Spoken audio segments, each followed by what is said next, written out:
Welcome to today's deep dive. You probably think checking your air quality should be, as easy as checking the weather on your phone. Right. You open an app, look at the numbers, and decide if you need a mask for your run. Right, exactly.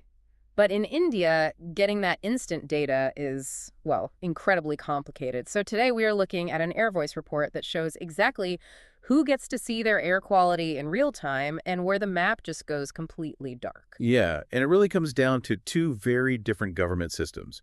You've got the National Air Quality Monitoring Program, or NOMP, which is the older network, and then the Continuous Ambient Air Quality Monitoring Network, or CAAQM. I mean, mechanically, they are worlds apart. NMP is literally like using a vintage film camera. Oh, I love that analogy from the report. Yeah, it works so well because they are physically sending human beings out to collect filter papers from these stations just twice a week. Yeah. Then someone actually has to drive those papers to a lab to be weighed and analyzed. So you don't even get the picture until the bad air is already history, like Yeah. days later. Exactly, which is why the CAQM system is so vital for, public health.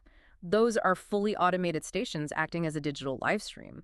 Sensors measure the pollutants and beam the data to a server instantly. But, okay, if we know how to do the live stream, why are we even bothering with the manual filter papers?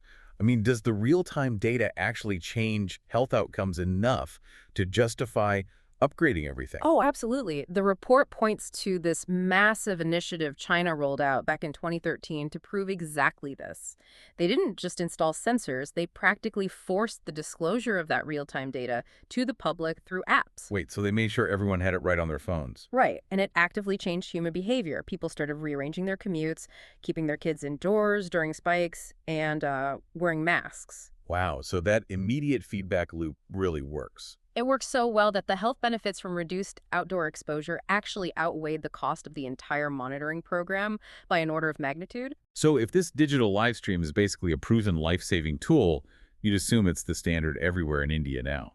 But looking at the spatial analysis in the report, that's definitely not the case. No, not at all. There is a massive geographic divide. Megacities like Delhi are incredibly well monitored, actually exceeding their recommended minimum station counts by like 50%. But outside those hubs, the numbers are wild. A staggering 40% of all Indian districts have zero monitoring stations of any kind. None. Yeah, and the gap gets even worse when you look specifically at the automated CAQM stations. Like 62% of districts completely lack that real-time live stream. You know, I was looking at the breakdown by state, and Goa really stood out to me.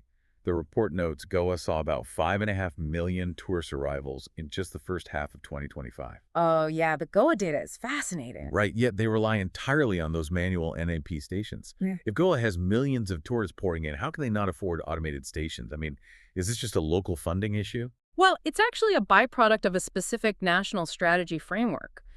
See, the government prioritized its resources on 131 designated non-attainment cities. Non-attainment meaning places that have historically failed to meet air quality standards. Exactly. So the funding and the automated sensors get funneled almost exclusively to those severe problem areas. But if you're only focusing on the cities that are already choking, aren't you just building like isolated islands of data? That is exactly the flaw the report highlights. They have inadvertently created what they call observation enclaves. Observation enclave. Yeah, you have dense clusters of automated measurement inside city limits, but then vast, completely unmonitored rural territories between them. Which means we have literally no idea how the pollution is moving regionally. Right, because air pollution doesn't respect city limits. When agricultural smoke or industrial exhaust originates in those unmonitored gaps, it travels on the wind. And by the time that regional pollution hits the sensors in an enclave like Delhi, it's already trapped in the city. Exactly. You've lost the ability to track its source or even warn people in its path. So an effective network requires equitable public health preparedness, not just putting sensors where the smog is thickest. Which brings up a really concerning point. As these government blind spots persist across huge parts of the country, the report notes a massive growing ecosystem of private, hyperlocal air sensors stepping in. Yeah, you see them popping up everywhere, but those private networks aren't publicly accessible. Exactly. Which leaves you wondering, as climate and pollution challenges grow, will access to that life-saving real-time data inevitably become a private luxury for those who can afford it, rather than a fundamental public right? Definitely something to think about.